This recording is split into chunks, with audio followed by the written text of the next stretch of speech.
everybody, and welcome back to our lovely league here on Titan Esports. I'm Raptor, joined also by the ever lovely Freedom Potatoes, as we've got kind of a little bit of a throwback matchup from these teams. Yeah, I think we've already casted the Syndicate Shadow once on this broadcast, and it's going to be exciting to see how they've evolved over the course of the season. Now, I've got a bit of a grudge against these guys because I was playing Flex with my friends the other week, and we actually went up against Fiesta Life. He was playing Malzahar mid, and he killed one of my friends, and he all chatted bye-bye. So that's just a very, toxic player. Can't really tolerate that. I'd love to see him lose because he was being very mean there. But yeah, anyway, on a serious note, this is not biased at all. These two teams are both 4-1 in their respective groups, so getting a win here could secure a potential top spot for either of them, and is going to be, I think, important for playoff seeding, as we're in draft, but I'm not seeing the champion icons pop up. It's okay. Okay. We're actually waiting on the real draft to start. It's just going. It looks like it's just going through the motions on our screen in the background. Yeah, we're just getting it there. A couple of the picks, the bands coming through. Look, I was confused. I was like, wait, why is everything dark? But the picks are just different. It is the bands. So we have bands coming through for these teams. Viego and Urgot, the first two to go. And I'm wondering, is patch day, are we going to see any of those champions affected in this pick and ban? Yeah, we might. I feel like a lot of the champions that were affected weren't as much of the priority picks that we tend to see here in the Conqueror League, but buffs to Yone, it could be interesting. I feel like he hasn't seen much play, and he always has exciting playmaking potential. I think also one of the mid laners in this series, YRW, does play LeBlanc, who was nerfed a little bit. So could have some impact there. And as we're going through the bans, Urgot, I've seen that Urgot and Gwen have 100% presence against Syndicate Shadow. They're either banning it or picking it, and it's not banned, which means they might pick it, but that might mean that MVE feels they have some sort of answer prepared. Yeah, and what could that answer be if the pick does come out? It's going to be the Jin Zhao, the first pick here for Syndicate Shadows, and not a bad place to start. We've already seen Jin Zhao, very, very good, just baseline jungler, especially if you're first picking blue side. Staple pick as always. Not doesn't have too many clear hard counters. Trundle, I do believe, is a pretty good at dueling him, but the impact that these champions offer to their team is going to be shown through the ganks, through the team fighting, and all of that. As we've got the Yunara coming out from Malevolent, very, very strong late game hyper carry. Trundle's going to definitely help buy some space for her, chunk out the front line of the enemy team, let her do her thing even better than she already does. Yeah, and Yunara is I'd argue the strongest AD carry right now in the game. She's been a constant picker ban presence in pro play, and it's no surprise we're seeing it still here in the Conquerors League. A lot of these players getting pretty up there in their ranks, and when you get up that high, you start to imitate the pro play a little bit. Is Aphelios and Thresh going to be locked in here? Nautilus going to be the response from Equilibrium, and yeah, these very similar drafts, so it's going to leave mid and top for both these teams heading into the second phase of bans. Leaving the solo laners up for last, not much surprise there, but yeah, this bot lane matchup going to be very interesting. Both supports offer some engage, but the Thresh a little more defensive of an option, and the Aphelios is not a pick that we see very often. Not a lot of people like to manage the mini game of juggling the different guns and just the complexities that champion brings. He's immobile, he does a ton of damage, but you can do a ton of damage on champions that usually have a little easier of a time surviving. So it's going to be very interesting to see if Monaxia can perform on that pick. Right, and we're seeing a lot of focus here on the mid lane. LeBlanc, Victor, Nafiri, Hui, both these teams really trying to pinch that mid lane pool. We already saw the Ahri and the Talia earlier, so what does that leave us here? Corki is still up. Corki is still in a strong spot. Azir could be a potential pick here too. It would be interesting to see if someone pick Aurelion, considering his buffs, or like you said, the Yone also a pick. But Aurora is gonna be the pick here for Equilibrium, and I think that's also a very strong pick for this meta. Yeah, it's going to give them a lot of some much needed backline access. The between worlds is extremely useful, and just anything that can nuke Aphelios out of the fight before he really gets going, I think is going to be valuable there. But for Kolo-chan, it's going to be Rise picked up, which is pretty durable, can withstand a lot of that Aurora burst and lock her down before she can dash around, be tricky, and sets up a lot of that CC, which we're going to have even more of now that Cho'Gath has been locked in. Yeah, Cho'Gath. I feel like that's a call out for the fact that Scion is not banned here. They're daring Requiem to, hey, pick that Scion. We'll take you down. We've got your counter right here in the Cho'Gath. Someone who gets the health stacking as opposed to armor and MR, so also good into the Trundle. Can take those one-on-ones, can keep stacking infinitely into the late game. So would be a good pick here if the Scion is locked in. Instead, it's going to be the Cassante. So OG top lane versus new 250 years of experience top lane. Sometimes Cho feels like the 200 years champion. I mean, he just knocks you up, hits you with the Vorpal spikes, boom, eats you. That's, I mean that it's simple, but it feels like you're getting 200 years, even though you're getting so many. It hasn't really been changed. You're getting so many years. It's moved up to 250. It's just become so good and such useful in so many different situations. So yeah, these are our picks and bans here, and honestly, I like what both of these teams are bringing to the table in this first game. You've got your late game scaling AD carry, you've got the hook support, you've got that mid playing making mage, you've got the beefy top laner and a little bit of bruiser in the jungle. So similar, but I got to get your take, Potatoes, on who you think is going to take this one. They've got very similar comps. I think it's hard to say that either team has a clear stylistic advantage.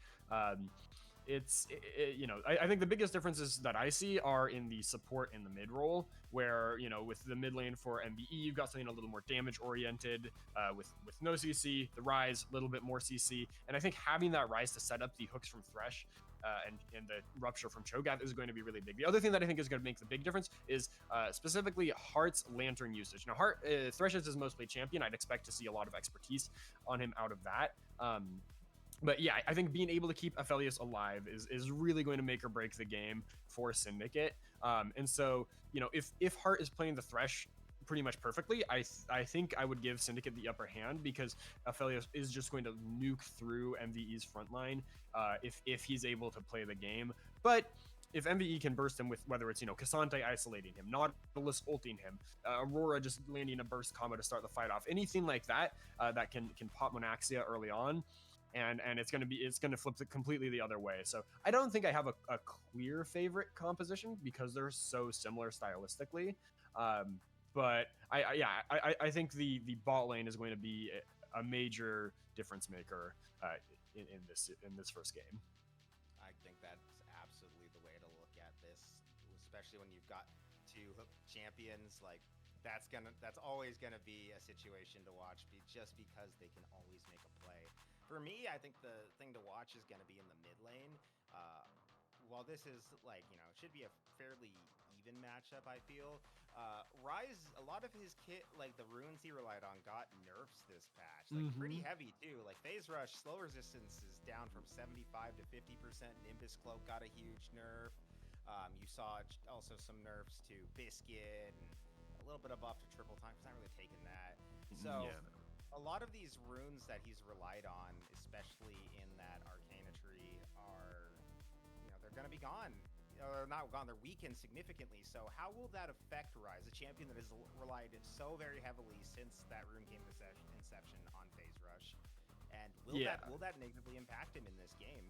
I think it will. I mean, literally every champ on the side of MVE has a slow in their kit, so losing that slow resistance on Phase Rush is going to be, it's going to make a difference, I think, in some, Rise trying to get away from a gank, Rise trying to play the team fight out, it's, Trundle Pillar, Yunara W, the Nautilus E, Aurora's E, and Cassante's Q. It's a whole fiesta of slows, so I think Kolachan is going to be feeling those nerfs, but he still gets a lot of speed from the passive and from the phase rush, so might be okay. But it's not going to be as free flowing as he would like. And we'll have to see if Kolachan can pilot that rise through these changes as we're getting ready to load up onto Summoner's Rift. Just waiting just a moment for a little bit of catch up on the client side. But yeah, so looking at this is I feel like MVE has drafted a very, like, what we're seeing in the meta right now for Bro comp. We're seeing a lot of Aurora, seeing a lot of Yunara, seeing a lot of Cassante. Trundle has had a little bit of highlight here and there, and Nautilus, you could sub him in for any of the hook champions and it would work, any of the playmakers. So I feel like there's a lot of very going with standard, picking a meta, and I feel like with Syndicate Shadow they've picked. Well, I mean they have the Jin Zhao, they have the argumentatively counter to some of these beefier top laners in Cho'Gath, but they've picked some interesting picks. They have Felios, a pick that we really don't see as much lately. It's kind of gone a little bit by the wayside after rounds of nerfs and some newer AD carries stepping up to the plate. So how do you feel about the Aphelios pick, into the Yunara? I mean, I think Yunara is just easier to execute in general because she has mobility and a little more access to kind of poke and CC in her kit. In terms of raw damage, I think Aphelios has it better. But I think like for those early levels where Aphelios has the green gun, his poke, he's gonna have a little bit easier of a time in the lane. But I think once Yunara's got a few more levels under her belt and maybe the Aphelios has switched off of that gun, I think the things should kind of swing in her advantage. She has a little more access to wave clear with the Q. And so I think in lane, I would give the edge to Yunara. And in team fights, again, it can kind of go either way because like Yunara has the mobility, Aphelios has a little more raw damage. And MVE's team is very short range, which means if he's not dead, he's going to be pumping out consistent damage. So that's kind of how I see it. Is I would expect kind of a slight edge for Aphelios very early, but then things shifting a little more to the Yunara. But then later on in the game, transitioning back to a lead for Aphelios. Yeah, we'll see though. Well, yeah, we'll see how this goes as we get underway for our first game of today here in the Conquerors League. It's gonna be Malevolent Requiem versus Syndicate Shadows, and Malevolent's already living up to their name with some dastardly evil looking play here as they go for this invade. Heart gonna catch them at the very last moment, but the hook from Six Dogs is going to go wide, and the sneakiness does not pay off. Yeah, that little bit of terrain, just giving enough cover for Heart to walk away. Nautilus can't throw the hook around that, but they're not done. They're still looking for a little more, but Six Dogs is far away. It's just going to be some vision dropped, but up on the top side, Syndicate Shadow has responded with a ward of their own. They're going to know where Ezekiel's starting on this Trundle, most likely. And so the lane, everyone's just going to head back to their lane. No summoners blown, despite the two hook champions showing up level 1. Yeah, and we can already see the difference in priority for these two junglers. I mean, they both do need red to start out, but you can already tell that's going to probably lead to Requiem going for some bot lane plays, try to get that bot lane ahead. Like you said, it is the lane to watch. And Six Dogs and Alvex looking for something here. Not going to hit the hook, so they're continuing to trade out. But the trading is going mostly onto Heart.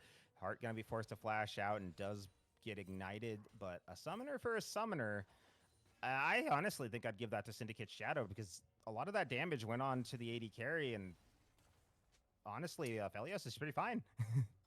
The Aphelios is fine, but MVE using the fact that Aphelios doesn't have an ability at level 1 to their advantage, even though they miss the hook, they get a little bit more damage overall. Maybe not on the target they would have wanted to, but that Thresh is pretty squishy at this phase of the game. So yeah, it's a relatively even trade. I was worried, if MVE waited too long, they would have just totally lost control over the minion wave, and at that point things could have gotten really bad. So they had to make something happen before their minion wave dropped too low. And yeah, it's gonna go back to a relatively neutral state here. Aphelios still has his potion. Yunara has a biscuit. Had to use one of the health pots, but yeah, things still pretty even across the board. Yeah, and Biscuit got a reduction to this patch, so those Biscuits aren't going to be given quite as much health back as either of the members of MV would like. It lost about 0.5% of max health on the regeneration, so probably not going to see a lot of that. Ooh, that trading. Ornn is just really, really doing some good work up in the top lane. Am I mistaken, or I thought there was a Cho'Gath in this game? I think something might Yeah. have. Wait, I'm realizing that too now. Wait, hang on. Where is my Cho'Gath? I have been misled here. It is gonna be it is Ornn. I didn't even catch that. I was so busy watching this bottom lane, which is getting beat up pretty hard, at least on the side of Syndicate Shadows. We are hearing from production. It was actually supposed to be Ornn, so Ornn is fine. Nothing crazy on team shenanigans. Hook going right in as Hart eats that for his AD carry. Six Dogs getting dragged back under the turret, and first blood gonna go the way of Hart. Now Malo trying to get away, but Monoxia is gonna pick that kill up. Might be able to get Ezekiel too, but doesn't root him in time. So a 2-for-1 trade goes the way of Syndicate Shadow. Yeah, that's just a really aggressive play from MVE. I think diving a little too deep and biting off more than they could chew, but they do get the one kill, and it does go to the Yanara. So in terms of just the gold on the ADCs, they'll actually still be pretty close. But that extra kill going the way of MVE or Syndicate. Hold on. So the CC lock that that Syndicate's bot lane has is just so powerful there. The hook into the Flay, into the root from Aphelios means that the Nautilus takes a lot of turret shots. And then I think at the end there, Malevolent kind of went back in for a little more after he'd already burned the flash and barrier, and then gives the extra kill over to Monaxia, who Ezekiel can't finish off. So it's a lot of summoners burnt for MVE, and they go down the kill, giving Syndicate about a 500 gold lead at the 5-minute mark here. Yeah, and that is a lead they're going to be very happy to have right now. It puts them in a pretty comfortable position, and might allow Aphelios to get a little bit more poke here. He does have the range advantage on Yunara, especially when he switches to his green gun. And ooh, Hook gonna land again on the Nautilus, but Cart keeps counteracting it. Now they're gonna root him up, looking for Six Dogs. Super's on the way down. Aphelios continues going forward, but Nautilus will walk away. But yeah, with this lead now, this is going to be a really rough time, I think, for the MV bot lane. It's going to be brutal. I mean, Six Dogs just has to take another back here. He's not really a champion at low HP, because if he hooks in, he's just dead. Okay, he is going to stick around, but that's going to be the tempo advantage for Syndicate, which means they might be able to look for this dragon after they come back from base here. Also in the top side, we did see that there was, I believe, a gank from Super Beans onto Pilum, which forced his TP and is kind of helping Ornn out in the top side there. And yeah, I'd expect to see the blue side take a stab at this dragon in a moment here. There might be a play in mid lane, though, as the Xin and Trundle are likely to run into each other in the river here. Yeah, they're both looking for an opportunity to go into mid lane. On the top side, Ornn and Cassante just going back and forth and back and forth. The power of the wet noodle, or the what are those pool noodles? The pool noodles fighting in the lane. But down in the mid lane, we're already starting to see Six Dogs was coming down as well, maybe looking for a gank opportunity, but he's just gonna back and head towards his bottom lane.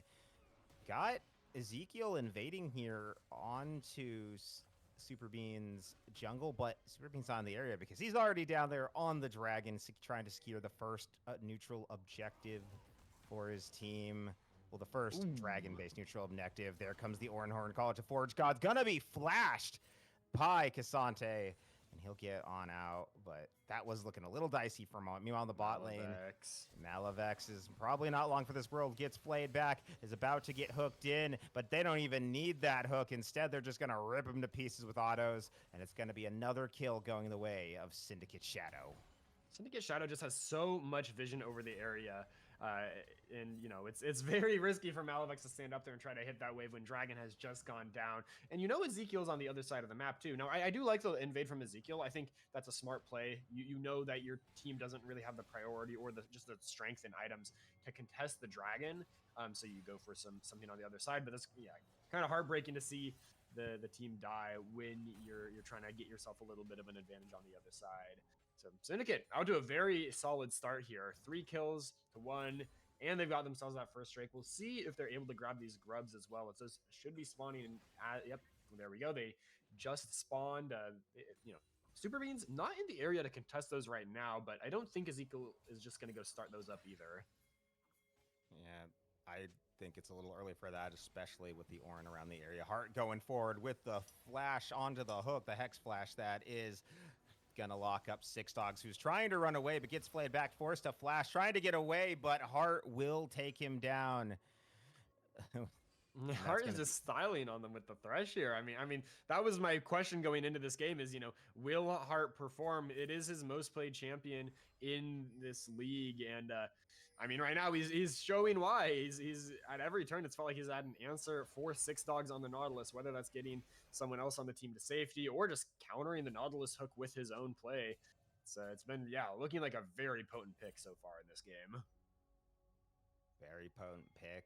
2-1-2, 100% KP right now. Literally, because his death is also the only death that's happened for his team in this game. So he's been involved in every single play that's happened so far.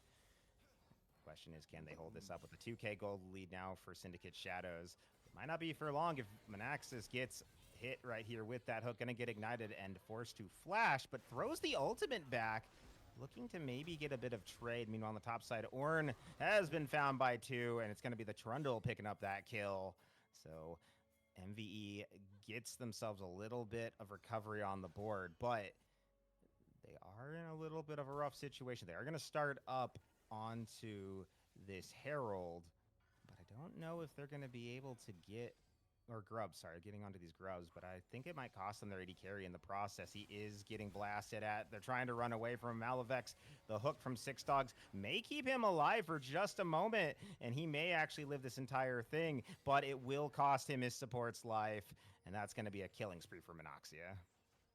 Yeah, I mean, Six Dogs saves Malevex, who almost goes back in, really playing with fire there. Dodges out on the Thresh Hook by a few pixels, but yeah, it is going to be the grubs over to MVE. So they're getting stuff done on the top side, but here comes the Rise ult. Rise teleport coming on in. Here comes Call of the Forge God 2. The Ram going to download the flash, though, right into it. Is going to cost him his life. Colachan going to pick up the first kill on Ezekiel. Oh, but Super Beans gets blasted back into the turret. He's going to flash to get on out there, but they will trade it. Take a 1-0 and an ultimate out of Philum for all their trouble. Very important for MVE to get some of these objectives because they do not want those feats going the way of Syndicate. So yeah, they need to put their best foot forward in trying to stop that from happening too quickly, as the lead in bot lane is going to make it pretty easy for Syndicate to grab a lot of those Drakes. So yeah, getting that topside objective going to slow down the pace of the game, give them a fighting chance for a while here. And yeah, it's still a pretty solid position that Syndicate Shadow finds themselves in here. 301 on the Aphelios, has just completed the Yuntal Wild Arrows recently. I mean, that's a very, very fed AD carry already. So we're going to get a look at the Call of the Forge God again. Flash from the Trundle, not getting him out of there, but this all out from Cassante. Does get flash from Super Beans. Unfortunately, can't find any follow-up afterwards, but it's... I mean, you take what you can get in those situations. Yeah, you take the escape and the flash in the process, so at least a little something coming back, but it's still a rough position that MV finds themselves in. Even on this top side, he's down 12 CS. He doesn't even have his full item yet.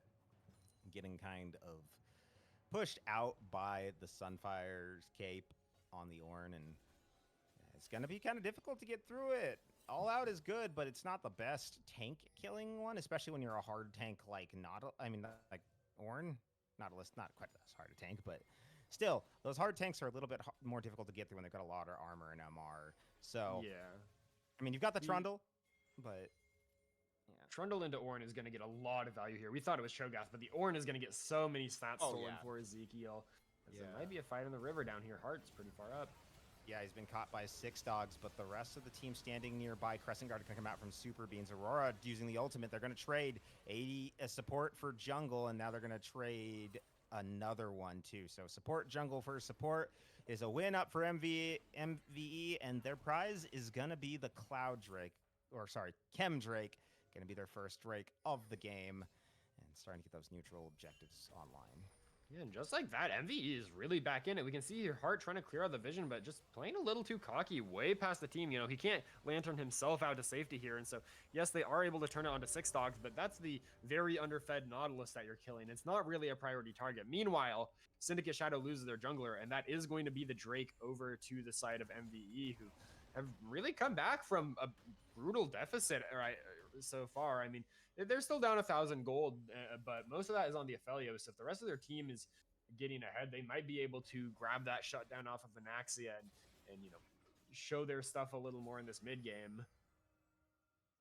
Yeah, might still have an opportunity to get back into it. Only a 1,500 gold down. That's pretty small of a difference, but lead might grow a bit as Syndicate Shadow is breaking some plates here in the mid lane, trying to get some of that gold back online. And well, MVE has the power to play strong in these fights when they're together. I have to wonder when the rest of the team is there too, because, you know, Shadow didn't have their top laner, they didn't have their mid laner. It was an ill-numbered fight, and they still lost a member. So would that have changed if, for instance, Kolachan had been there and, you know, had gone to use his gunblade and get some more damage out? But they're still finding, both teams do find themselves in a solid position so far this game. Syndicate with the lead, MVE with a little bit of that comeback and gold on the people you want it to be on. So could still go either way as we are approaching the 15-minute mark in this game.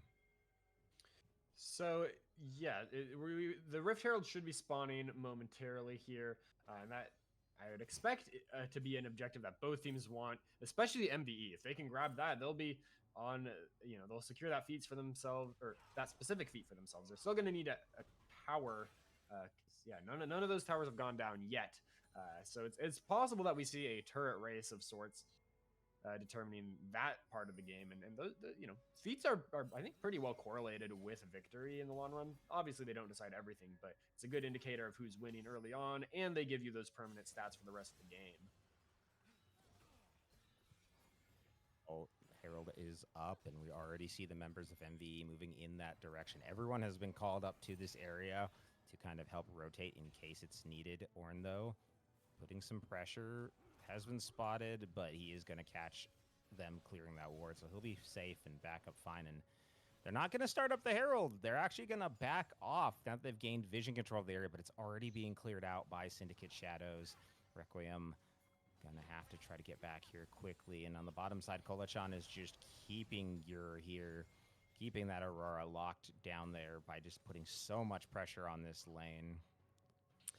Yeah, the Ryze is able to side lane very nicely into the Aurora. She can't just push out and roam into him, so that's an effective pick. And yeah, I don't know if Syndicate saw that MVE had backed, but whatever the reason, they are starting this Herald with full confidence, and it looks like it will go down before anyone can get in there. So next Drake likely going to be the objective that decides that feat.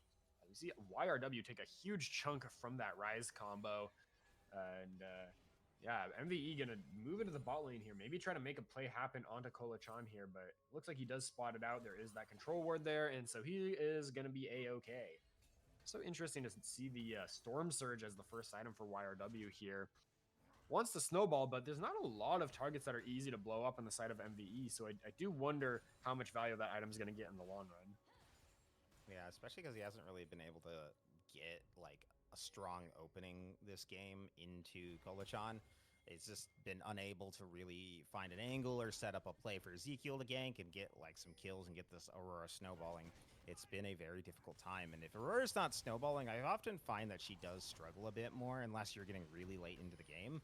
So definitely probably kicking himself for not being able to get those leads. And on the top side, speaking of leads, Ornn exerting the lead that is his 10 CS lead, which just walking up to Cassante, taking the trade, really not taking a lot of damage, really not dishing out a lot either. That is the Iceborne Gauntlet there on Cassante, and that can make it a little difficult for Ornn to break through. I think in like a really, really extended trade, the Cassante will win that eventually, just because he has so much sustain with the passive and the grasp. Ornn, though, if he can withstand that, offers a bit more reliable value in the team fights. So just needs to keep surviving, keep clearing out these waves, not make anything crazy happen as a Herald summoned up mid lane. This should be the first turret going down, and likely the feats of strength. Oh, wait a minute. What? Oh, it hit the pillar. I was Yeah. very confused. I was like, wait, why did it not take any damage? But, you know, he's taking damage as 6 dogs. He gets engaged on there. Here comes the Aurora. Big ultimate coming through onto them. Crescent Guard from, Super Beans as he gets pulled out by Heart. So he will make it out alive from that situation. And both the jungler and the support on the side of Syndicate Shadows are very low and will have to back to base. But with only the support backing from MVE, they move down towards the jungle, trying to get towards that dragon pit. YRW gonna be found here with the knockup, but not enough follow-up damage. Their team isn't fully on the same page. Call the Forge God coming on through. The Ram is downloaded straight into Casante's soul as he headed back to the fountain. A double kill for the Ornn as he takes out the Yunara, and YRW will fall as Monoxia goes on a rampage. And just when things were looking really good for MVE, they overstep a little bit trying to contest that bush down by mid lane, and they find out just how much damage this Aphelios can do. They had the front line for Syndicate Shadow very low. I think that MVE could have just walked down and started that Infernal Drake up and probably walked away with it pretty safely. But yeah, once Pilum is engaged on there, the Aphelios, we got to see the Aphelios just free hitting and shredding through this Cassante. If he's not on top of Aphelios and hitting him himself, the Cassante goes down very fast to that champion. And so it's a nice handful of kills over the side of Syndicate Shadow. It's going to be the Drake, and it's going to be 2 turrets now. Now, we got to shout out the pillar from Ezekiel, saving the mid lane turret, at least temporarily there, but it has gone down now. And we are back to Syndicate Shadow having a 3,500 gold lead, having that second Drake, and holding on to those feats. So they're in a very nice spot to play out this mid game. Yeah, we're going to go back into that replay to watch what exactly happened here. YRW and the team looking like they were in such a good spot. But then this wander up, you have to really question it because this is what really starts the whole thing. Yeah, YRW getting caught by the Searing Charge there. And then when the Ornn Horn comes through, it's 3 kills. I mean, the fight gets completely split, and Monaxia with that white-green combo. People always say red-white don't fight. They don't know about the strength of the green-white because it just lets you deal so much damage from extremely long range. And like you saw there, finish off targets who might think they're safe otherwise. I've always been a fan of white-blue. That's mostly just because I like watching my spinning tops of Death Street fireballs, but yeah. That's a personal preference. Really, there's so many combos that just work great with Aphelios, and maximizing them and the situations you have them in can really can really be the difference between your victory and defeat. As Ezekiel does manage to cue that blue buff as it walks into the bush to prevent it being stolen. But no dragon. There is Otacon, though. There is a low turret, so that might be the call for where they go right here. Oh, Super Bean has been hooked up, bounced around, jumped around. Crescent Guard coming through, and the Lantern is going to allow him to get out. And we see 6 dogs on the side. They're taking a lot of damage as we're drifting over into the red side jungle. Everyone is going to back off. They were scared of that fight. The camera was scared of that fight, but it's okay because we're right back into the action. Oh, Heart with the flash, YRW. Yeah, looking for YRW, hits the hook, catches him blindly invisible, and Kolachan's gonna rip that kill for himself. Beautiful prediction there from Heart. The turret will fall too, and now the goal lead is up 5,000 for Syndicate Shadow. Heart looking like he's scripting with these hooks or something. I do not know how he hit that on YRW, who took a pretty unexpected path, I would say, with the Aurora W there. So very nicely done to get yet another kill by Heart. Really a standout player in this first game for me on the Thresh. Now the Otacon is going to be started up by Syndicate Shadow, and it's going to be hard for MVE to contest without that Aurora to start things off, start the fight off. Yeah, there's 3 members down here, but they are forced to position away. Here comes called the Forge God. Gonna hit too. Cassante and Yunara are found. Big and ultimate coming through from Monoxia. They're looking for Malevolent. Haven't found him yet. The shield will keep him alive, but it will cost 6 dogs their life yet again. And 1 kill so far. Can Syndicate Shadows find any more? They're pressuring up this mid lane, looking for this turret.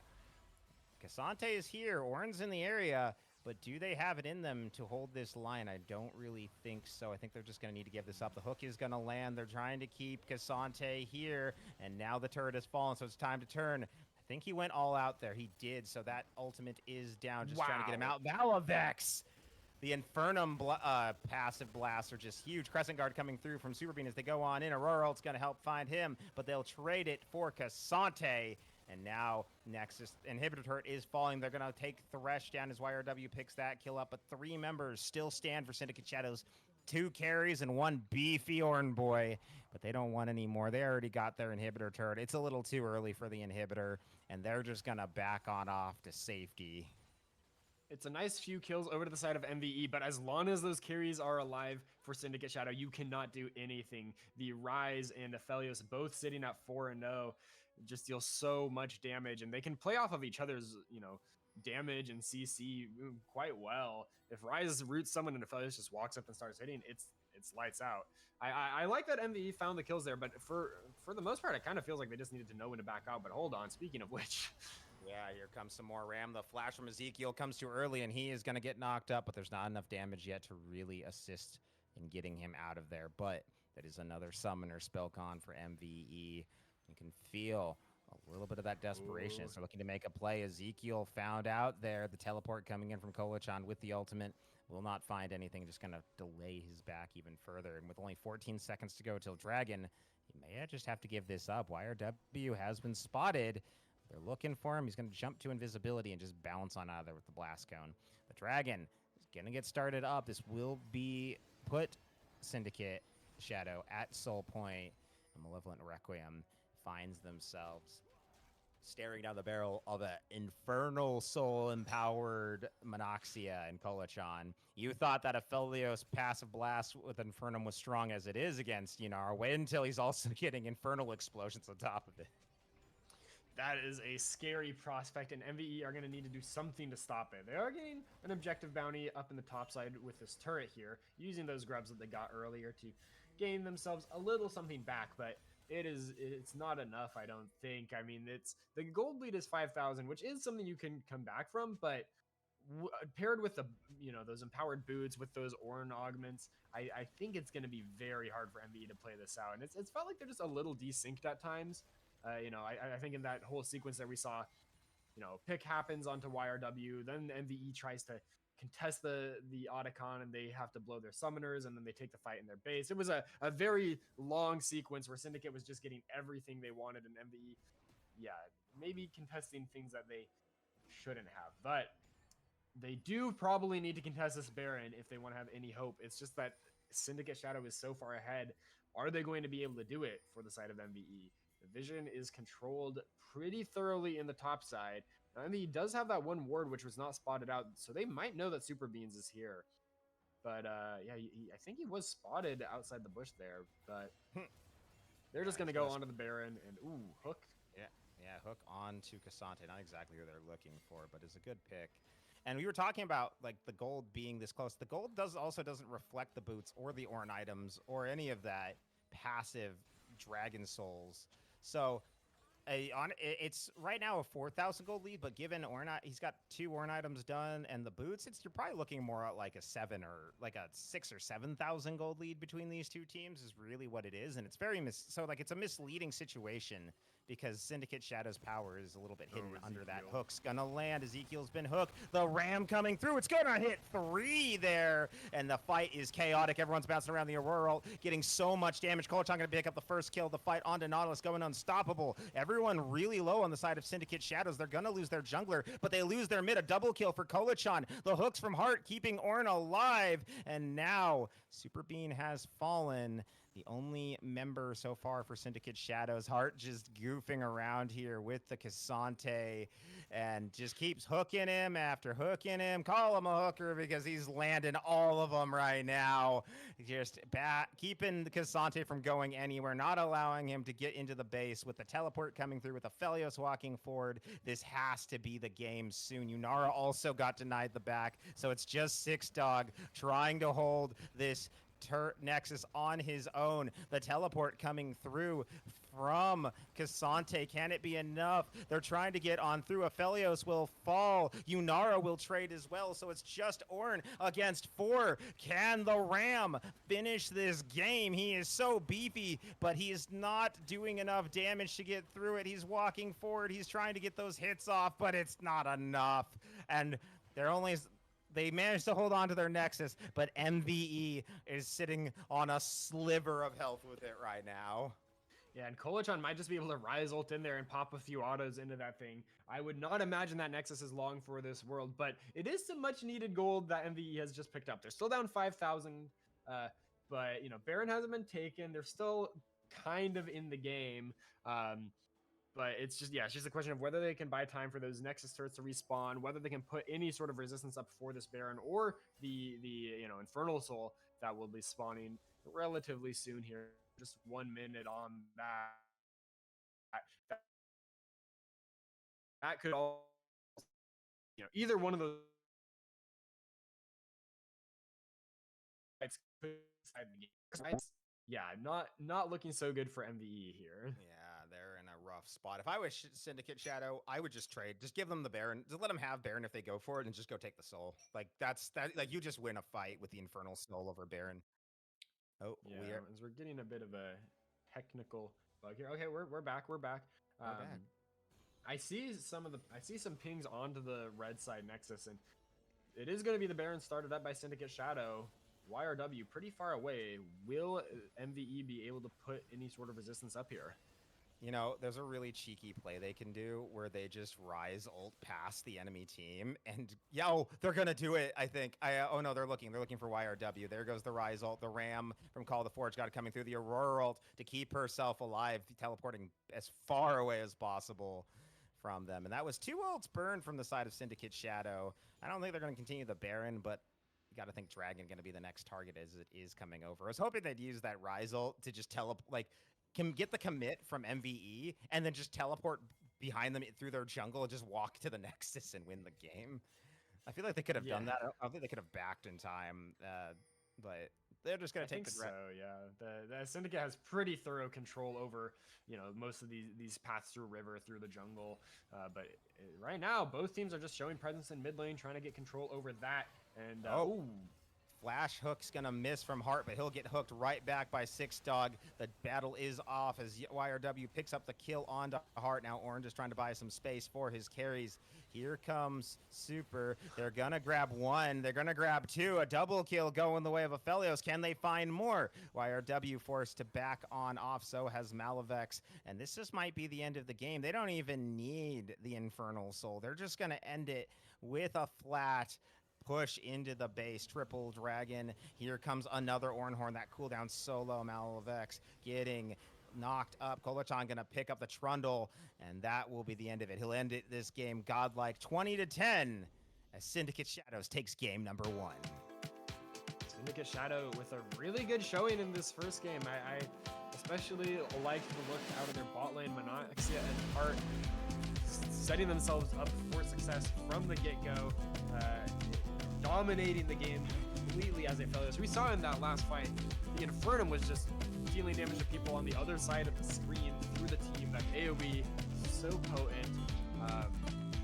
But yeah, Syndicate doesn't need to be the Baron or the Infernal Soul to win that game. Even though Heart whiffs the flash hook and gets engaged on by Six Dogs, the damage is just it's so powerful from this Aphelios, and so pretty dominant game number 1 for the side of Syndicate Shadow. Few mistakes in the early game, but they were once mid game rolled around, they pushed through with conviction. I agree. It was very convincing after that point. Yeah, just solid play all around from the team. I'd argue it's an upset. They are technically lower ranked in the standings, even though they are tied in the score. It's 3rd versus 1st, but also their overall ranks. They're Emerald, an entire team of Emeralds.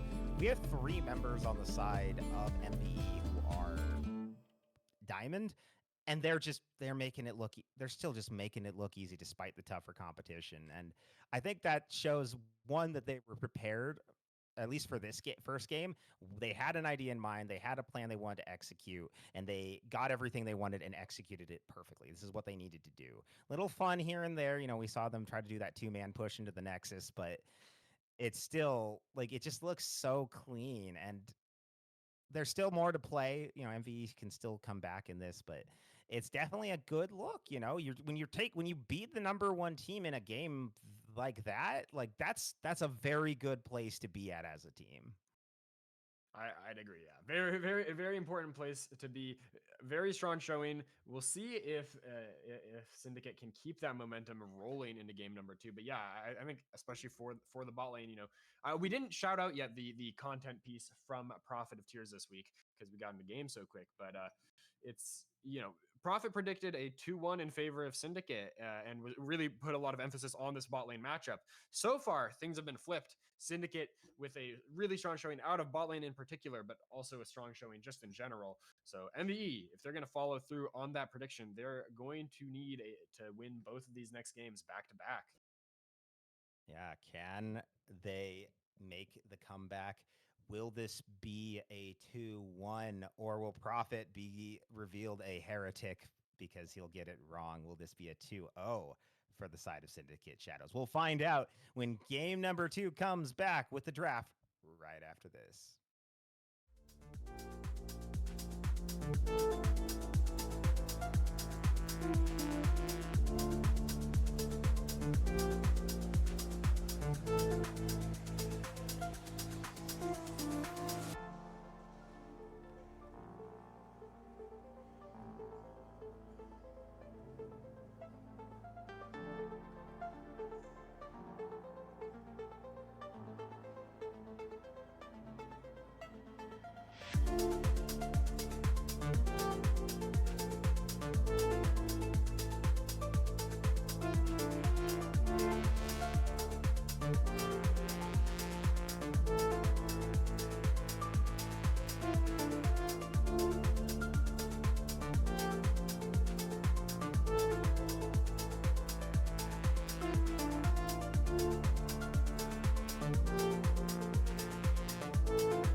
Like, ride with me if you ride with me, you can slide with me if you feel like 550 on the 5 sticky, come get high with me, that's a deal, right?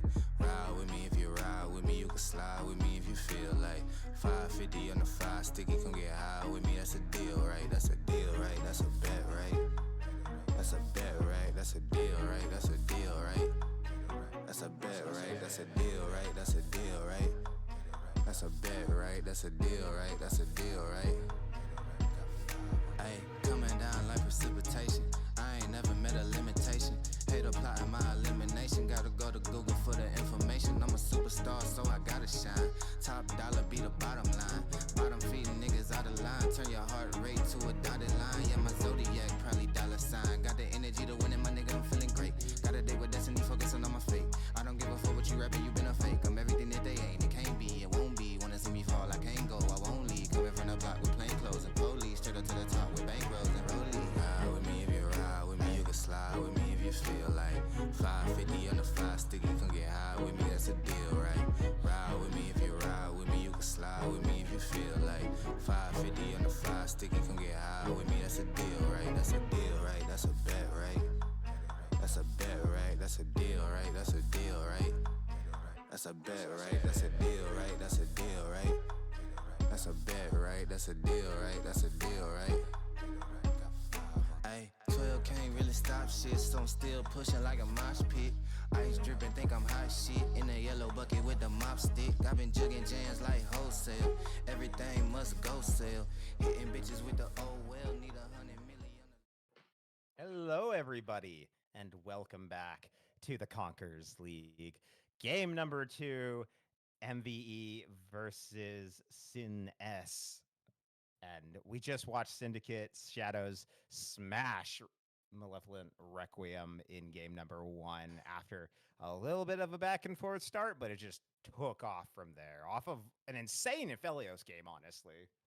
Yeah, Aphelios Thresh, stars of the show through and through. Now, the Colatron from Rise, I also got a shout out. That was a very effective pick for them.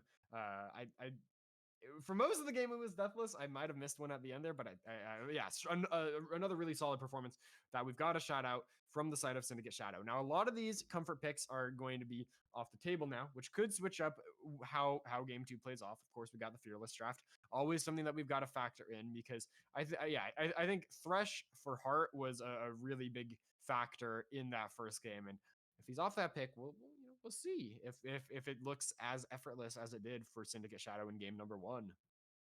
Yeah, will it be as effortless, or is it all in those first couple picks they picked and there's nothing left in the tank? We don't really know where they're at right now mentally or in terms of the standing, but we're about to find out as we get underway with game number 2's draft. So I'd expect the bans to stay probably pretty similar between game 1 and game 2. For most teams going through Fearless, they do just kind of keep those constant because there's no reaction bans to do. I think it's pretty rare that you see teams really like plan ahead and switch things up from game 1 to game 2. They mostly just want to deny those comfort picks, deny those strong meta picks.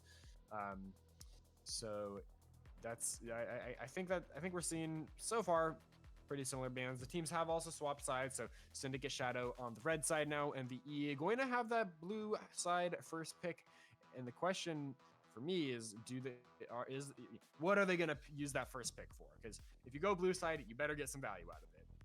Yeah, they got some value out of the Jinzhou last game, not as much as the rest of the team, but I felt like they got good value.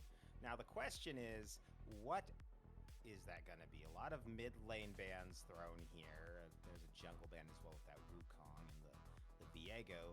So what's on the table? It's going to be another jungle first pick. Is MVE going to lock that in to kind of guarantee themselves something? They are. It is going to be the Pantheon. Okay, strong picks, strong engage potential, good disengage with the shield. There's a lot of potential here. Yep, Ezekiel's got a good number of games on the Pantheon. That point and click CC, always valuable.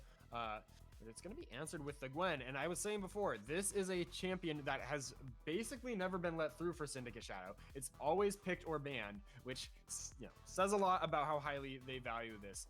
It's also going to be the Tristana picked up with it. So if that is a Gwen jungle, that could be a Tristana mid to give you a more even damage split. We'll see where those picks end up going, because they're both flex picks. And Panther's a flex pick too. Everyone's just flexing here. YRW going to pick up the LeBlanc. That is one of his signature champions. Was nerfed a little bit this patch though, so we'll see if it's as potent as it has been in the past. Yeah, and all those nerfs came into health growth and armor growth, so just her ability to kind of stay in lane. So if that is a Trist mid, we're going to be looking for her to be a bit more aggressive than normal to try to take advantage of those nerfs that about, let's see, we're looking at 3 33, 18, 36, 52, 54 health difference at level 18, and about 9 armor difference. So not huge, but enough to make a difference in the lane. Braum going to be coming out here as well. Good pickup, especially into Kaisa. Great to block some of those W's coming flying after they get upgraded. Renekton going to be the first of the second wave of bans as they're looking to kind of prioritize the top side here. And MVE, what do you have for us? Where will you prioritize in this game? With the amount of dive that MVE has, I think the Braum for Heart is going to be a massive pick. You know, if you've got LeBlanc or Pantheon going in first and Kaisa trying to follow up, he can just shut that down with the Unbreakable. And so, yeah, a lot of value going to be coming through for the Syndicate bot lane. It's not something we see paired with Tristana like as typically, but still would get a lot of value there. Can follow up on the rocket jump by using Stand Behind Me, start stacking those those passives up. So I could see the Tristana Braum as a potent bot lane, but if she goes mid, she can also shove out LeBlanc pretty easily by using that explosive shot on the wave. So I'm looking to this Tristana as a power pick for Syndicate Shadow, whichever lane it ends up going into. As once again, solo laners getting banned out in this final phase here. And we'll see what these last few picks are, whether that Gwen's going top or jungle, whether the Trist is going mid or not. As Syndicate Shadow rocking a bit more draft flexibility here. Yeah. We've got a little bit of space to work with. There comes a Vex. Okay. Counter to all this dive. Don't have a Poppy? That's okay. Take the Vex. Getting those nice passive stacks off it, able to kind of stop fear people as they come on in. Good opportunity. Also the long range engage with the ultimate. So good setup for some good plays around the map. Aatrox's going to be the answer into the top lane at least. So Syndicate Shadow, if that is Gwen jungle, they are saving their top pick for last. So what do they have to counter here? The Aatrox says. Yeah, the Syndicate Shadow draft so far is kind of lacking forms of hard engage. I mean, Braum and Vex can kind of go in, but if they're going in alone, it's pretty tough. So I'd be looking for Syndicate Shadow's last pick to bring some of that engage, and the flexibility of the Gwen between the jungle and top lane is going to help out with that. MVE just rocking a ton of dive, and Syndicate has a lot of answers for that. So I think Syndicate's in a pretty happy spot now, but they do need a way to start a fight on their terms. They can't just hope that MVE runs into them and dies, and it is going to be the Malphite picked up top lane, going to give them that hard engage and be very, very hard to kill. A lot of MVE's damage is pretty burst oriented. Aatrox does have good sustained damage. Kaisa does have good sustained damage, but they are also reliant on the AD and the attack speed, and so Malphite's able to land his E onto those characters. It's going to make their life a lot tougher. I really like what Syndicate Shadow has got going on this game. Yeah, I do too, especially since the Trundle pick last game opens up the opportunity to take the Malphite. Easy engage, not a lot of tank shredding on the side of MVE, so that's going to be hard to get through.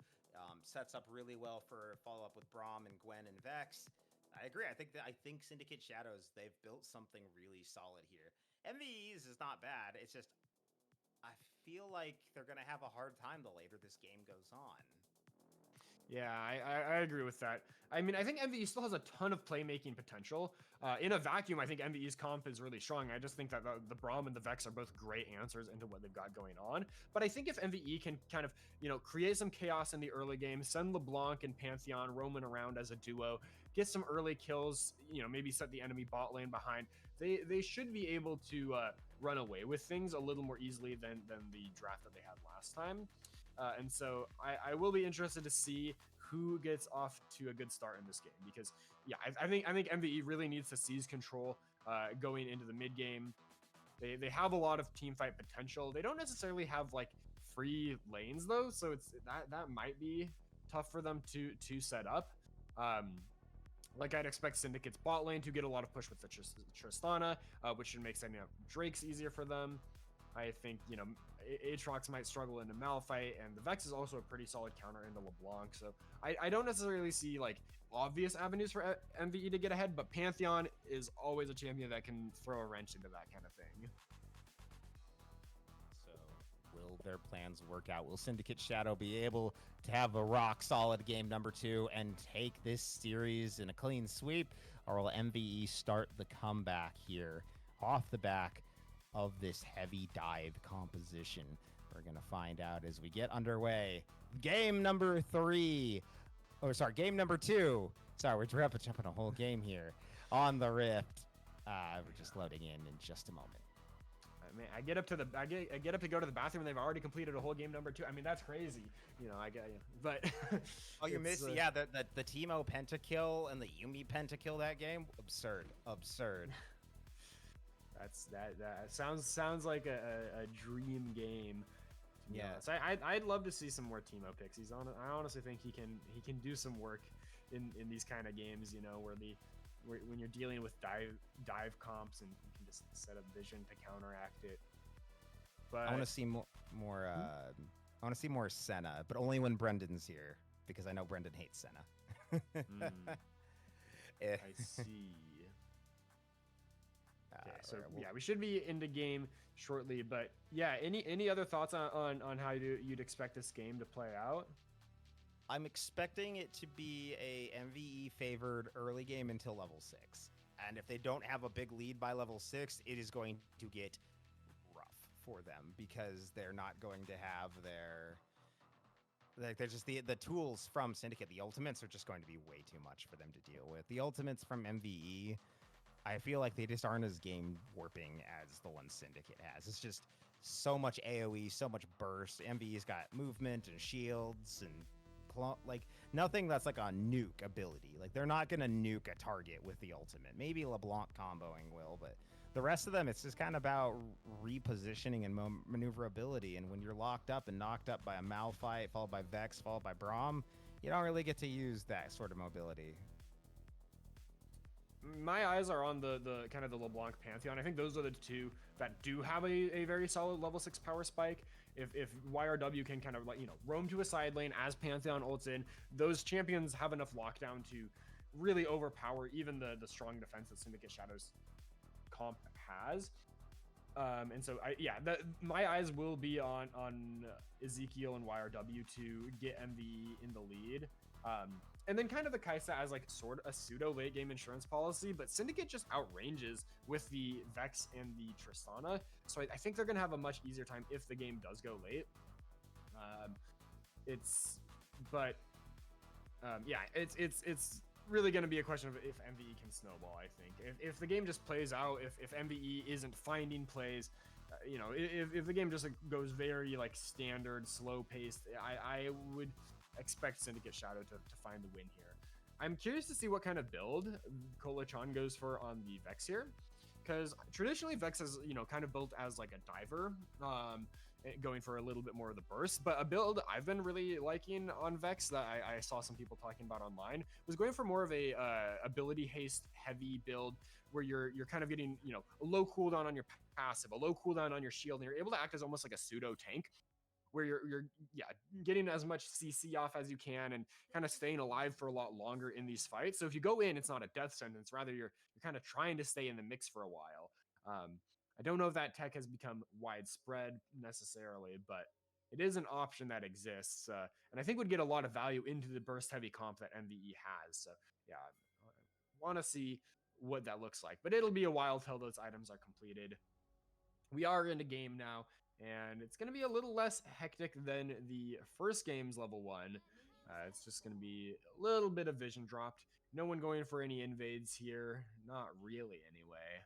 Just trying to figure out where the junglers are starting to get some control over this bot lane bush. Yeah, the bush is very important to control. Got to make sure you know where everyone is just hanging out. And another sneaky play from the red side this time. This time it's going to be Syndicate Shadows being the sneaky ones here, hiding in that bush. It didn't work for MVE. If anything, it may have cost them a little bit of pressure in the lane, but okay.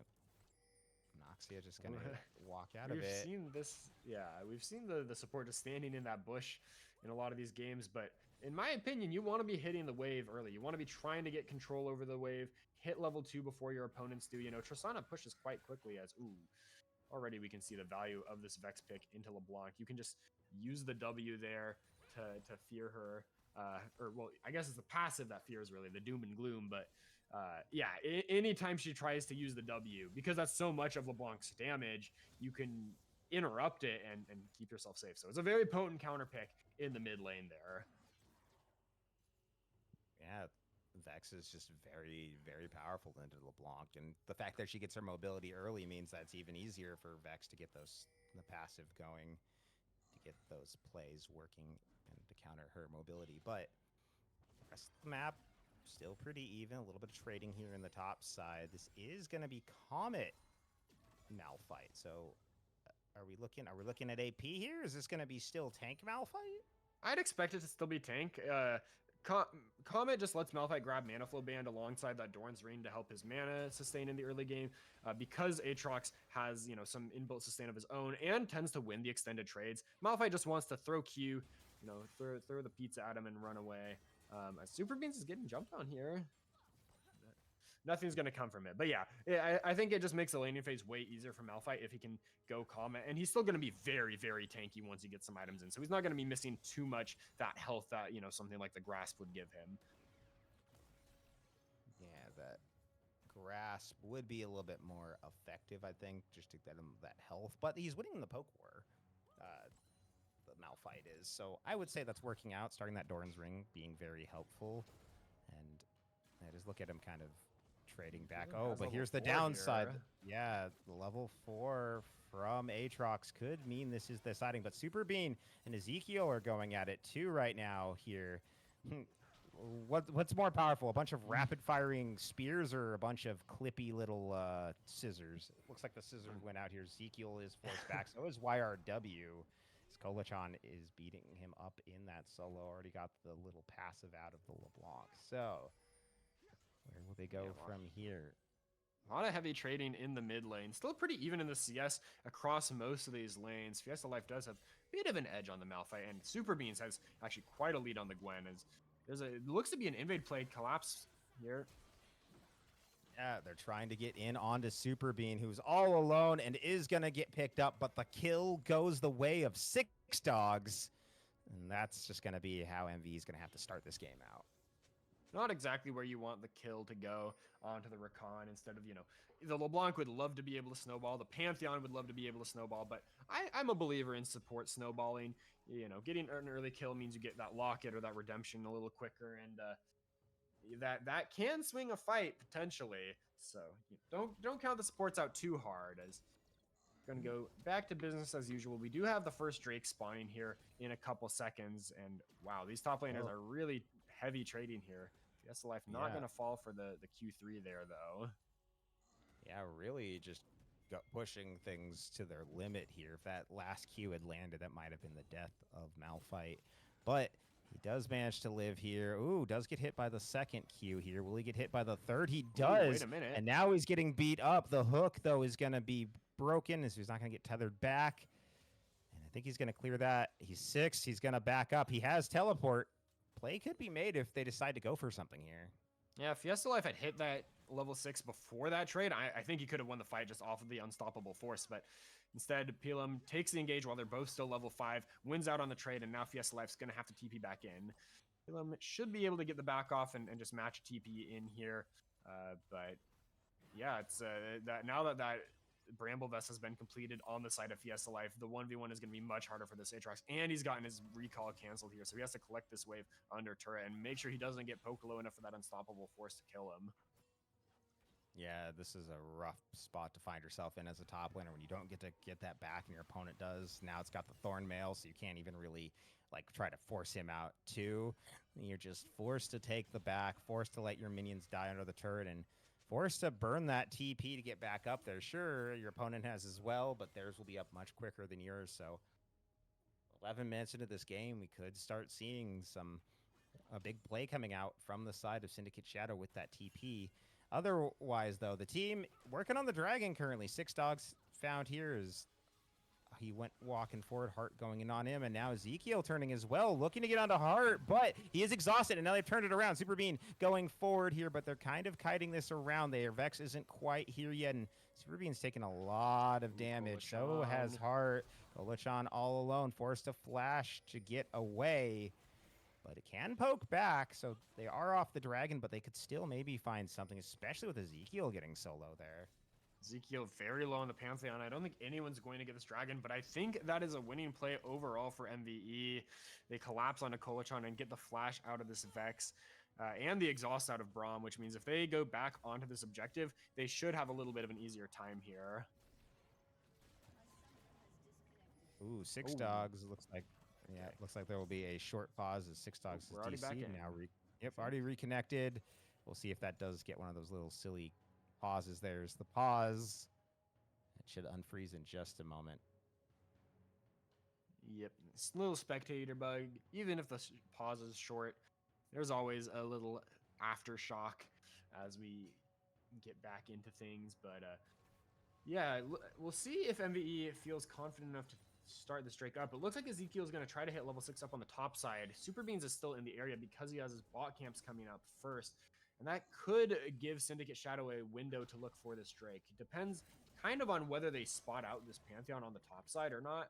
Because if they don't know where he is, I think they'll be too scared to start up the objective. But if he shows on this ward in the top river, they might just trade the grubs for the dragon instead. Yeah, it might be the trade option here, as you said, and Malphite taking a little bit more trade up on the top side here, but it is still trading back. This is just so back and forth. It feels like no one is really winning it. Oh, but the tether coming through, it will land this time, but no follow-up damage to come. Six Dogs almost stunned up there by Heart, and so we'll have to dash away. Vision control for the side of Syndicate Shadow is good. They have gained control around the dragon. They've got some more vision now up there closer to the grubs, and Malphite was looking like he was thinking of something, just scouting to make sure that they do not lose these grubs. They don't want to give any pushing power over to the side of MVE. And now YRW trading up with Kulachan in the mid lane, but here comes the Pantheon. The ultimate coming through. The Grand Starfall will help him secure the kill. And Ezekiel is on the board. That level 6 power spike, super impactful for the Pantheon. He hits it, he shows up mid, and he gets a kill onto himself. That might turn into this first Drake as well, as Super Beans is on the top side camps. Heart is trying to hold the mid lane wave, and yeah, we're going to get to see a replay here. So YRW goes in, burns the fear from Kolachan really early, and gets a nice trade with the 2 chains, and that means there's no way out for this Vex. He just doesn't have enough damage to follow through on the fight. Really nice. The important thing there is, yeah, getting the fear out of the Vex. When you jump in as LeBlanc, the Vex is always going to use the fear. And actually, MVE's kind of late onto this dragon while Syndicate Shadow are doing these grubs. Should still be an uncontested objective for both teams, just putting the score at 1-1 there. As you know, the Tristana and the Malphite are both taking a reset. But yeah, despite losing the mid laner, Syndicate Shadow still hold on in the objective department, and the gold is also even across the board. So I think MVE is going to need to push the tempo of this game a little more if they want to go into the mid game, into the late game with a clear chance of winning things. A solid position for MVE, up 400 gold here, 10 minutes into the game. They've got 1 dragon on them. It's just a single hex, so not the greatest single dragon, but it's a start, and it's more than they had last time. So things going in a better direction here. Six Dog looking to get that heal off of Heart, but we'll take a little bit of trade back and pop his shield in the process. And meanwhile, Ezekiel is down here too, maybe looking for an opportunity after this clear to make something happen, try to get this bot lane ahead. Top lane still continuing to trade back and forth. The Malphite is having some pretty solid gameplay here, you might say, for a rock. The Seismic Shard makes it so easy for Fiesta Life to run out of those Infernal Chains. And if he's not getting pulled back in, oh wait, I maybe spoke too soon, because that's a nice trade for Pelem. But Fiesta Life still has the Unstoppable Force, and if he can get that down onto Pelem with the full combo when he's at low HP, it's likely going to be a dead Aatrox. But so the CS is still evenly matched up in that top lane. Really, the biggest gap we have in terms of farm is in the jungle. This Gwen out-clearing the Pantheon by 20 minions. That is a big difference, and one that MVE is not going to be happy about going into the late game. Hold on. Just a dive. Could be a dive. There comes the ultimate right there. Will it be enough to kill the Aatrox? That will be. Malphite secures the solo kill on the top side, almost costing his life. Meanwhile, YRW and Kolachan trading against each other as well. It's just the clone there. Ezekiel is hiding, but doesn't have the Grand Starfall quite yet. Now it's up, so could try to ult on in, pick up this Vex kill. But is heading towards the bottom side. Maybe just worried about using it when this bottom lane is in such a position that they could get pushed in on. Yeah, they could look for the repeat play onto the Vex, but it's a little risky with Gwen in the area and with YRW a little bit low already. That could get turned around. But yeah, that's a big solo kill that Fiesta Life was able to find up topside. Did not blow his own flash while gaining Pelam's flash on the Aatrox. We're gonna, I think we should get to see a replay here. So yeah, it's just again that TP difference. Fiesta Life TP's in while Pelam is still low, and it's easy as pie. He just walks in there, pushes R, pushes E, pushes Q, pushes W, all the buttons. It's a kill.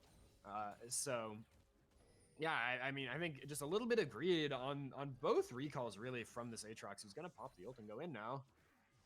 Yeah, looking. Yeah, doesn't gonna get anything with that World Ender, so that's unfortunate. Wasted ult opportunity there, and now without that, maybe this is another time for them to make a play. Ult's almost up for Malphite, and it's not like Aatrox can really challenge him with that. But yeah, this. Now there's also a 1-for-1 trade that just happened in the mid as well. We did miss that, but a lot of plays just happening all over the place on the map as the teams are really looking to push a lead here in this game. Now Super Bean getting rooted up there, but will escape YRW with the flash, and that's going to be the call to maybe get ready and get vision control around this dragon. Heart all alone. Why kind of by yourself, buddy. 3 people are here chasing at him, but he's pretty beefy this early in the game. I'm surprised how beefy he is. Yeah, no kill going to come through yet, but now he's walking in again. Yeah, going back on in, trying to get in with his AD carry, get the heal. He flashes on out of the redemption. Now Six Dogs was looking for him with the grand entrance. Won't find anything. Kolachan coming on through, gets the stun up, and they're gonna find Rakan. Now they're going forward. Malevolent did ult, does flash, but I don't know if he's gonna be able to get away. Monoxia knows he's gonna lose vision, decides he will just let him go, and a 1-for-0 trade. It also might be a turret here too. Super Bean and Monoxia will shred this turret pretty quick. Look at that thing just melt. Yeah, that Tristana also level 9 to level 7 in that fight. I'm not sure how things got so bad for Malevex in the experience department. Maybe just getting zoned off by this, the threat of this Tristana Braum lane. But it is going to make a big difference there, as Hart was able to live on just a sliver of HP. Now we're seeing another fight top. Yeah, another one, another World Ender coming out from this Aatrox. It does have a very low cooldown, but he hasn't got the Malphite. Yes, Monoxia gonna get nuked by YRW. Just cannot really deal with that kind of trade. Now Ezekiel is coming up too on the top side. They're looking for him. Can they find this Malphite? He flashes away. He's looking for something. He doesn't have the ult though. And will it trade back? He will trade onto the Aatrox, who will fall. So 1 for 2 there in favor of MVE. Nice kills for MVE, but they have to commit so much onto Fiesta Life to get that kill. It's 280 champs hitting a Malphite that has 3 armor items. One completed armor item, but 2 other components that make him quite a bit harder to kill. And so, yeah, I think he can be pretty happy about that 1-for-1, considering they had to invest the jungler's time. And with that, it's going to be the Rift Herald started up by the Syndicate Shadow. By Syndicate Shadow. They've got Heart rotated up there, so it's going to be hard for... Oh, here we're seeing that replay of the solo kill from YRW, just punishing the greedy reset location from Monoxia. And this kill up top. Yeah, the dive comes through a little late once the wave has already died, and so it might mean, they tank one more turret shot than they need to, and that could be the difference maker in living or dying there on that Aatrox. But it is going to be MVE picking up the Chemtech Drake in exchange for that Herald. So both teams at 1 objective apiece. And a pretty even game state at 16 minutes here. Yeah, it's only about a 9,000 gold lead for the side of Syndicate Shadow. So not huge, not insurmountable. just like 2 daggers at this point, maybe a pickaxe. And yeah, it's looking much better from MVE. They're looking more confident. They're looking more together, more coordinated. But still have a long way to go here. They still have to get through the late game team fights with this Malphite and piloting around just how big he is. 130 CS, 2-1-0, already almost done with his second item, already has the boots and has the Sunfire cape. So it's becoming tankier and tankier. He's going to need some MR to deal with that LeBlanc, but I guess if he just stacks health, it shouldn't be too big an issue. Doesn't have that sustained damage. And I mean, it's working great against this Aatrox. Yeah, if you play for lane, you'll put yourself in a good spot to just be relevant in the game. You might need some MR. I have seen plenty of tank players underestimate the damage from the LeBlanc. Even if you have some health, might not be enough. But in the 1v1, Fiesta Life is having a good time. I think if I'm MVE, my big concern right now is actually going to be this Gwen. The scaling on that champion is going to be a huge issue for them because she gets so much value. There's a lot of short range champions on MVE, which means she's going to be able to snip them. They're not really going to be able to, commit onto her without going into that hallowed mist. And so I think Super Beans is going to become a major threat as this game goes on. Probably the biggest damage threat on the side of Syndicate in these team fights, but right now, there's nothing to fight over other than this red buff. Ooh. Yeah, they're fighting over it pretty hard. It is going to go, I think that went over to Syndicate Shadow, if I saw that right. Yeah, Super Beans got the smite there and ends up just walking out. Yeah, speaking of locking out, that turret getting locked out of this game at this rate. Now YRW looking for Heart right here. Six Dogs going forward as well, trying to get that engaged. But here comes Super Beans, taking quite a bit of chip. It is 4v3 right now, but throwing the blades back forward. They're looking for the snip, and they're going to find one. The kill onto Malevex. They're going to also take the Recon. Braum will fall as well, but here comes Malphite. Rock solid engage with the Vex combo and Kolachon, and that's 4 for 1 in favor of Syndicate Shadow. Syndicate Shadow getting 3 turrets across the map and a whole host of kills there. It looked relatively even, but Kolachon and Fiesta Life flying in from opposite sides of the map, the top and bot river, just delete everyone on MVE. As we can see, the turret going down in top lane here. Fiesta Life just kind of gets to whack that down, winning the war of attrition up here in the top side. And then this red buff steal, nothing too big came out of it, but is just one part of this chain of events here that swings so heavily in favor of Syndicate Shadow, who are once again just blowing open the mid game after a relatively slow early game. Yeah, it's just blowing wide open, and this is where we see the power of those engages like you talked about. It looked like this could honestly be a good fight for MVE. They've got a lot of damage, a lot of potential, but Malevex gets stunned, and they just immediately go on him. He's gone, and then once Recon falls, it looks like maybe they can get out, but Kolachon hits the beautiful engage onto YRW. You've got the Malphite ult from the other side after they've dashed to try to get away, and it just sets up so well. There's nothing they can do about the Wombo, and now 5,000 gold is the lead for Syndicate Shadow. It was 800 just 5 minutes ago, and man, has it exploded. That is a crazy difference over Manaxia. Manaxia, they're looking for him. Malevex hits the dive and goes on in for him, but the ult prediction from Kolachon to catch the MVE AD carry. Now he's looking for the reset opportunity, going on to Sad Dogs. There he goes, not going to get the fear this time, but man, that shield pop was absurd damage. And they're going to just back on off this. We talked about, we've been focusing a lot on this bottom lane and how the top lane's going, but Kolachon is having a quietly very solid game here. Yeah, I was put behind by that early Pantheon gate on the Vex, but still was able to get the 1-for-1 trade, even though YRW has Ignite in the 1v1. So that's pretty good, and he's showing up in these fights in a big way. He just needs to fear enemies, and the rest of the fight will follow. I think as this game goes later and later, I think that Vex is just going to become even more problematic. Has gone for more of a burst heavy build. It's rocking the Ludens plus the Storm Surge, and Syndicate Shadow has all the control over this bot side. They're going to look for Dragon. The MVE might look to trade Otacon on the other side of the map. They see that this Dragon has been started up, and they make their move up there, but they are walking over Vision. and Syndicate Shadow is moving some members up to respond. So I think it's going to be a free dragon for the side of Syndicate. I think so. Dragon going their way, their first of the game. Meanwhile, Malphite looking for 6 dogs. There's going to be the redemption to slow him down, but they're going to turn their attention Aatrox. instead for this Aatrox, who is probably going to have to TP if he wants to get out of here. Hart is looking. The Q is going to stop the back. They find the Aatrox. He's trying to run away. Pops the World Ender. 6 dog here to help him out, but an ultimate just to escape means the call has come through. It's time to start up Otacon. Syndicate Shadows ready to begin it. Here comes Super Bean as well, getting ready to clear this up.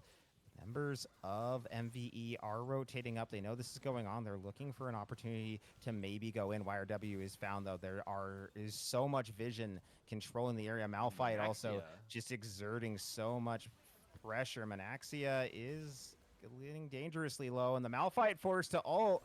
Can YRW finish him off here? He's looking for it, but he's not going to be able to. The Ignite will not be enough of a tick. Vex with a huge play right there. They're going forward. Malavex manages to pick up Heart, but Super Bowl is massive. They take out the Pantheon. They take out the Rakan, and they're continuing to go forward. Super Bean manages to somehow live this. Malavex is going to fall, and it's a triple kill for the Tristana. Malphite teleports back in to say, hello there, I'm here. Your gentle rock is here. And they're going to work to get their prize, the Adacon. YRW on the way back, maybe seeing if they can pick up a kill on the way through it. But let's watch a replay of just how chaotic that fight was. I mean, this is really just showing the power of the Otacon Shred. It deals so much damage, and it brings your MR down so much. The Malphite, Fiesta Life getting chunked out very low early on here, but then YRW overstepping a bit and brings the Vex into his whole team. This fight looks still, pretty winnable for a moment here, but the Gwen Super Beans has become a massive problem here, and the resets from Tristana are also a problem. He is, that Manaxia is just jumping all over the place, chaining resets together, finishing off those low health bars, because as MVE chases into that tri-bush, they're tanking the Otacon instead of Syndicate. If that's not hitting them, I think MVE wins the fight, but instead they tank it up and lose the fight very hard. So with Otacon claimed, Syndicate are going to be in the driver's seat now, up 6,500 gold. They are down a dragon, but the Otacon has an absurd win rate if you are the team that gets that. And with the scaling they have in the form of the Gwen and the Tristana, I think Syndicate Shadow should be able to close this game out from here. I think so too. They're up 6,500 gold in a solid position and looking to maybe make it a little bit more here as they're looking for 6 dogs. It's half health and forced to run away. That bomb, brings him down to just a quarter of health, and now the pressure is on the top side. This turret will not be long for this world. They do not want to try to have Aatrox fight 3 members of Syndicate Shadow here. LeBlanc on the bottom side looking to put some pressure, draw them back towards their bottom area and off the pressure they're building onto the base of MVE, but so far no one's bit. And I understand why. Like LeBlanc, she can split, but she's not the fastest split pusher. There are much faster. Yeah, like if it comes down to pushing with Tristana and Gwen or letting LeBlanc split, I just push with Gwen and Tristana. You'll take 3 turrets before LeBlanc even gets 1. And now there's the bounty, so he's not answered. Until now, Kolachan has showed up to finish the wave, but turret did go the way of MVE, so a little bit of gold back in their pocket, that little bit of bounty objective to add to their favor. Now YRW looking for Kolachan, but he doesn't know there are 4 members here. Sorry, make that 3 members for the side of Syndicate Shadow. Yeah, Kolachan looking for YRW is very low. Meanwhile, Super Bean also almost dead. YRW trying to run. Hart gonna pick him up with the redemption. And that is another kill in Shadow's pocket. Up 7k gold now. And Malphite looking for his opportunity. He's hiding in the bush. Is he going to go in? No, he's not.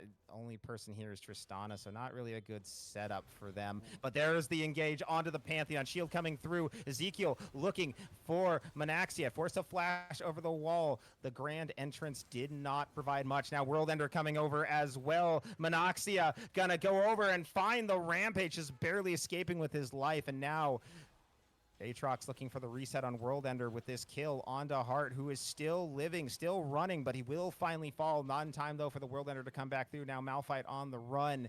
Super Bean is in the area. Teleport coming through from YRW, though. This could be trouble. Super Bean got to run, as does our Malphite right here. First to life, trying to get away, but will get shut down. And just like that, 2 kills go the way of MVE. Syndicate Shadows biting off more than they can shoot, but Kolachan is here. Dragon may be up, but there are 3 members of Syndicate Shadows, the 3 strongest members at that. And they're marching down into the area. Gwen and Vex are both level 16. Those ultimates are going to do so much damage if they do decide to fight, but instead, it looks like Super Beans is going to give this dragon up, move up towards the Baron, and so it will be soul point to MVE, but if Syndicate Shadow gets this Baron, I don't know if there's going to be another dragon for MVE to contest. Yeah, I don't think they're going to get another chance for that. There goes the Dragon Baron, not going to be started yet. They're actually back off, yeah. Yeah, they're waiting for something. I'm a little... Oh, you know what? I think they were waiting for Malphite to get closer to respawn. I guess they think they can take this pretty fast, but... No, it's just Super Bean. I don't really... just solo tanking it, yeah. Yeah, I don't know what they're doing. Them out to dry a bit. Yeah, I feel like you gotta have someone else there with your half health Gwen if you want to take the Baron, but they're just gonna let him back up and heal up. Meanwhile, the rest of the team kind of trying to cheese here. I think they're looking for... Oh no, they're kind of spreading out. I don't know what they're doing. I think they're lost. There's only a Baron. We've taken all the outer turrets. We don't have good waves except mid, but like we aren't really positioned to really push it. What do we do? And so they're just kind of confused. I really think Syndicate could have done the Baron there. I mean, as long as someone is tanking for the Gwen, she's going to heal a lot, and they will DPS that down very quickly with her and the Tristana on it. But as it is, I think Syndicate loses a lot of tempo, and that, might give MVE a little bit more of a chance here. If that Baron goes to the side of Syndicate, I think things might just end pretty quickly, but they're going to look for the Malphite. Yeah, there's a hard target to take, if any. It's this Malphite. Ezekiel going to get the stun onto him. Fiesta Life still running. 6 Dogs has DC'd. Should be back in just a moment. YRW, though, is dying, and Fiesta Life is itching for maybe the opportunity to go back in. Now here comes Malavex. Hart also on the way as well. They will finally take Fiesta Life, but it took 4 of them to do it, and they almost lost their mid laner in the process. That is an impressive display of damage from Fiesta. Oh, Malavex. Uh-oh. Yeah, Malavex may have been caught, does use the ultimate trying to run away, but Super Bean gonna pick that kill up and goes dominating. So now no AD carry for the side of MVE. Kolachan, forces the flee after the World Enders pop out of Phylum. He's trying to keep him from getting to this wave, stop this push into the turret, but that means that no one's up here to defend against this Baron take. Syndicate sneaking it so quickly, and down it goes. Syndicate Shadow picks up the first Baron of this game, and that's definitely an objective they are going to be happy they finally can get. Yeah, it's about 8,000 gold in favor of Syndicate Shadow now. They are going to lose this turret, and surprisingly, it doesn't look like objective bounties are on despite this massive lead that Syndicate has. So something within the Riot algorithm, I guess, thinks that the game is closer than it looks. But yeah, Syndicate in a very commanding position here. If MVE can get these shutdowns onto those carries or on this Gwen, it'll be really big for them. But there's no objective up for 2 more minutes here, so I'd expect Syndicate to just siege these lanes, try to knock down some of these inhibitor turrets, and break the enemy base. Tristana has so much range now, as she has at level 15, going to just continue climbing. But yeah, we're at a point where I think Syndicate has the tools to close this game out. But if they do continue to be a little indecisive, as we saw in that play around the Baron, MVE might still have a chance here. But, we saw how much of a problem Fiesta Life is there. Hold on, Pelum. Yeah, Pelum getting just wrecked there. Kolachan uses the ult to dunk onto him. Now Fiesta Life on the run, has his own ultimate, is using it to escape. Malavex uses his to follow after, but That meaning he doesn't have anything to help them hold off this base. The first Nexus turret just melts like a hot knife through butter. Second one falling as well. They're looking for the engage. The Grand Entrance trying to stop this take of the Nexus. They're losing one. They're going to lose second. The whole bot lane of MVE is gone. And the rest of the team not long for this world. There goes the Pantheon YRW, the last one standing. But it will not be enough. Ladies and gentlemen, the upset is complete. Syndicate Shadow takes MVE down 2-0. That's a very dominating 2-0 for the side of Syndicate Shadow. You know, in the second game, we did see some good looks from MVE. They had a comp that I think had the tools to get themselves the lead, but it really wasn't enough. Even with the kills they were able to find off the back of the Pantheon, they never had a truly large gold lead for the side of MVE. And you know, I feel like after the early game, we didn't really see a lot of ults from Ezekiel. He had impact with that first one, getting the kill in the mid lane, but I mean, maybe we were in replays or something. I feel like he wasn't overloading any side of the map all that often, and I mean, it is tough to do. You know, you've got a Malphite who's very tanky, a Gwen who can outplay in the 1v2, a Vex who also can just fear you off of her, and then Tristana, Braum, also quite a slippery lane. So despite the strength of this Pantheon pick, it really feels like the comp that Syndicate Shadow built was very well tailored to counter what MVE had going on this game. I agree. I think it countered it really well. And I also got to call out the Aatrox because, like, did you... what was it? I'm looking at Malphite damage. Malphite did most damage in the game. No, I'm calling out Aatrox for just, I felt like it wasn't that great of Aatrox play. He popped ult just randomly, it felt like, and never got anything out of it. And that's like half of Aatrox's powers, the World Ender, the resets, the big heals, and hitting those massive Q3s. So to not get to utilize it just kind of felt like he set his team behind, and then once the fights break out later, Malphite's just too difficult to deal with. Kolachan's too big a lead and just dives in with them, and they just nuke whoever they get onto. But yeah, like this was the Malphite show. This was the Vex show. These two combined were like everything for their team, and it paid off. Yeah, I don't want to tunnel too hard on Pilim's play there, but there was one fight where I think it was very winnable. And then he used the E flash Q combo on Aatrox to try, which when you have flash on Aatrox, that should be basically turning your Q into a point and click ability. You can redirect it to any direction around you in an instant. But instead he whiffs the flash Q over the wall, which I believe gave time for Manaxia on the Tristana to jump out and live, and then the fight, spins out of control from there. If that kill comes through for the Aatrox, I think that could have totally changed the tide of the game, but it just looked like a little bit of inexperience. Fiesta Life, from what I can gather, this guy just likes annoying people. Like I said earlier, he was all chatting in my flex game I played against him, and he was dancing as the Malphite, just laughing in the face of his opponent. So I'm sure he was having the time of his life with that Malphite pick this game because he was very tanky, and MVE seemed addicted to trying to kill the tank for some reason. Yeah, just they really, really wanted it. They're like, we have to break the rock. It's gonna break the backbone of this team, and it didn't. It didn't work. And now, 5-1 Syndicate Shadows right now. Depending on how the other results go, like that might be them locking in a convincing and solo first place in the group. So in their group, so like that's really exciting to see for them.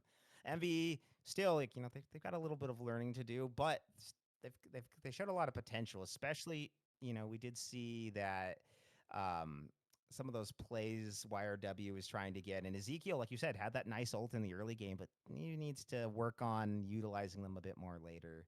But overall, I thought it was an exciting series to watch, especially, I mean, game number 1 to Stomp is always fun when it's kind of fun like that, but I thought game 2 was good too. I think game 2 was a good showing from both of these teams. I mean, I do also think for being kind of the highlighted matchup of the week from Profit, I thought the bot lane was shockingly one-sided. Manaxia was dominating in both of these games in the AD carry role. Maybe the support is what's actually making the difference there. Who knows? But it felt like he was getting a lead and consistently carrying that through to the late game down there. And it's not like Malevolent did horrible in this game. He was getting kills, he was doing damage, but at a certain point, it was also just the team being too far behind, I think, to really let Kai'Sa do her thing. that's just yeah, we're gonna send it away from us. Does it from us today on our broadcast? If you have any last words, potatoes about today's game you want to talk about though before we go. Nothing more from me. I mean, I guess maybe it just shows that rank on paper doesn't mean everything. Teamwork and draft and just showing up on the day. Maybe it was an off week for MVE, and if we played, saw this same matchup next week, they'd be the ones 2-0. Who knows? There's a lot of factors at play in a given series of league. Yeah, and especially on a new patch. Granted, we didn't really see any of the champions except Rise come out of and LeBlanc. And LeBlanc, yeah. Yeah, we did, guys. We did see LeBlanc. So we saw 2 champions from the patch notes. Well, at least affected by the patch notes today. So that could also be something to note. Patch day is always the day that sees the most upsets in a league. So maybe if we run this back next week, they're more prepared, they're more ready in MV. Maybe they take it 2-0. I'm excited to see how these teams develop, and I hope we get to see them again. And I hope we get to see more Syndicate Shadow. It's fun to kind of see a team on broadcast multiple times, get to see how they've grown and developed throughout the season. So I'll be keeping an eye out on both these teams as we continue. But that does it from us today. Thank you all so much for watching.